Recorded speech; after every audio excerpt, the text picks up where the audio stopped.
Okay, somebody let me know if the hat fell off in the last review because I was thinking about it and then I realized, wait, did it actually stay on? Because how the heck is this staying on? Minor note, let's get into things. How's everyone doing? Boy here, Paulo from Down, Down, Up, Up, and yes, it's time for another lovely Christmas review. I hope you enjoyed the last one. It's great doing these again, and surprisingly, we're basically doing another new one to me. This is the first time I've watched this special. Let's get into things. Lassie Christmases. I believe I got this as a gift, I want to say last Christmas. For reference, Lassie is a lovely dog who basically improves everyone's lives the moment she steps into theirs. I wasn't a huge fan as a kid, but I was aware enough seeing her in a couple of movies and maybe some of one of the newer TV shows. Now, this DVD includes 3 Christmas stories from her television run. I want to say the old show was like mid 50s to early 70s with Lassie. This had actually been the first time I'd seen her in a black and white show. So let's run down the back of the disc case and let's just see how we get into things. For reference, Lassie's Christmas stories. Lassie has saved the day without fail for more than 6 decades in film, television, radio, and books. Her embodiment of the American notion of a boy and his dog have fueled unparalleled success in all forms of pop culture. No other dog, real or imagined, has the emotional bond that Lassie has forged with multiple generations. During her run on CBS television from 1954 to 1971, so see 50s to early 70s, 3 episodes were produced for the holidays, which I kind of find hard to believe. Only 3 during that kind of run? 1958, that's the one we're going to go over today. 1960 and 61, we'll go through those another day. Each with the title A Christmas Story. Now, these priceless classics are digitally remastered and on DVD for the very first time, yada, yada, yada. So the one, again, we're going through today is the one I just watched from 1958. Let's get into that description, which is also on the back. In saving the life of a 3-year-old girl, while the Martins, the main family on the front who own the dog, are finishing their Christmas shopping, Lassie is seriously injured. I'll get into that. Timmy's mother discovers the way to find the veterinarian who alone is able to perform the delicate operation to save her life. With Lassie on the road to recovery and all the neighbors so deeply concerned with her welfare, Christmas takes on an even deeper meaning to Timmy, little boy, and his family. So, yeah, of all the episodes to get back into with Lassie, because it's been a while for me. Again, I loved watching some of her movies when I was a kid. I love dogs in general, so how could I not love Lassie?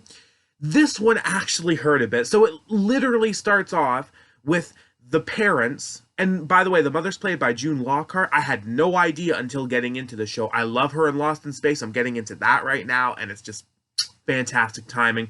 But her and the father go into a store, leaving the little boy, Timmy, played by a great actor, just like to shout that out, and Lassie. Now, oh my goodness, you want to talk about trash parenting. So, across the street, you see a mother with a little girl talking to another mother about Lord knows what. The little girl, I want to say, has a little tennis ball, and she just throws it across the road, staying in the middle of the road, right near Lassie. At first I'm thinking, oh, for the love of... don't tell me the dog is going to run out to get the ball and get hit by a car, because that would have hurt me instantly. But no. The dog is just looking. Lassie is just looking at the ball, and then that little girl just runs into the road to get it as a truck is coming very close. And obviously the mother doesn't see a thing because useless parenting 101. So Lassie makes the effort to push her out of the way, get hit by the car, and then she is down for basically the rest of the episode. So talk about a depressing way to jump back into the Lassie series, especially that was their first Christmas episode. Oof, that hurt me, man. That hurt me, getting back into Lassie. So she's down and out for the rest of it. The family are having their little kerfuffles on how to fix this problem. Like, do we just leave her alone and she'll get better? Does she need some kind of operation? Eventually we get an answer when the veterinarian provides x-ray showing that she needs some kind of delicate, rare operation that he doesn't believe he can do.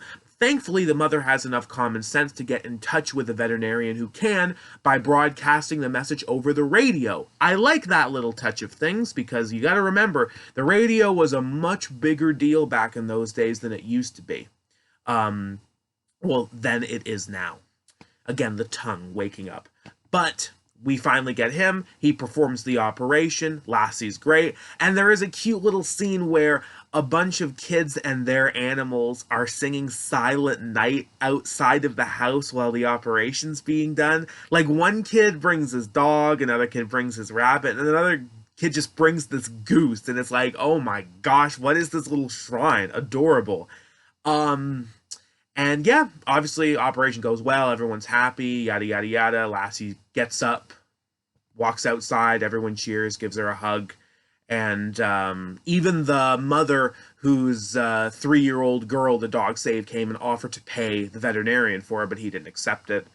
And oh my goodness, I just want to go through a couple more pet peeves of this. Like, the story hurt me emotionally getting back into Lassie, but oh my gosh, just could not stand the mother of the 3-year-old girl who was saved. She had such a punchable face and already was the problem. So yeah, again, really just want to throw that out there. There's not really much else to say. Not really much else to say. It's just your cute, go-lucky, stereotypical family portrayed on television back then. But for a Lassie episode, I wouldn't say it was one of the best, simply because the stereotype for me with Lassie is Lassie building up in an episode to save the day. And in this case, it's done in the first minute, and she needs to be saved for the rest of the episode while everyone's worrying about her. But yeah, not bad, but heard enough. And I guess on the side, there's this reporter character who is just way too much into the family's business at one point. And he sort of plays it off a bit creepy, like stalkish almost. It doesn't deliver, hat. It doesn't go anywhere, obviously, but it just sort of bothered me. Just the small touches I want to share with you guys. That's basically how these reviews go. But yeah, cute enough little episode, but not the way I thought I'd be jumping back into Lassie. So, for reference, by the way, this is my first time watching this. Almost the same as A Merry Friggin' Christmas. That was my second time watching this. It'll take a little bit longer to get into some more classics for me, because remember, I got a lot up last year before the strep throat got me, which hopefully won't get me this year. But we'll see what happens next. That's it for today. We'll see you guys another day. Actually, no, that's not it for today. I apologize. That's it for Christmas reviews, but my takeover War Games predictions should be up on the channel either right now or a little bit later. So check those out, and hopefully you'll check it out this weekend, and I'll be back Monday for my results and review, but probably some more Christmas reviews over the weekend. Have a lovely day. Keep it real.